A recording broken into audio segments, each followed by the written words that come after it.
আল্লাহ আমার সৃষ্টিকর্তা, আল্লাহ আমার সবার কাছে প্রিয় যিনি তিনি আমার রব।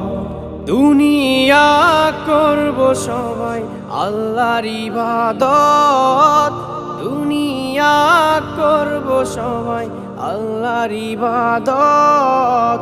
সব কিছুতে দিবেন তিনি তারি রহমত, সব কিছুতে দিবেন তিনি তারি রহমত। আল্লাহ আমার সৃষ্টিকর্তা, আল্লাহ আমার সবার কাছে প্রিয় যিনি তিনি আমার রব। আল্লাহ আমার সৃষ্টিকর্তা, আল্লাহ আমার সবার কাছে প্রিয় যিনি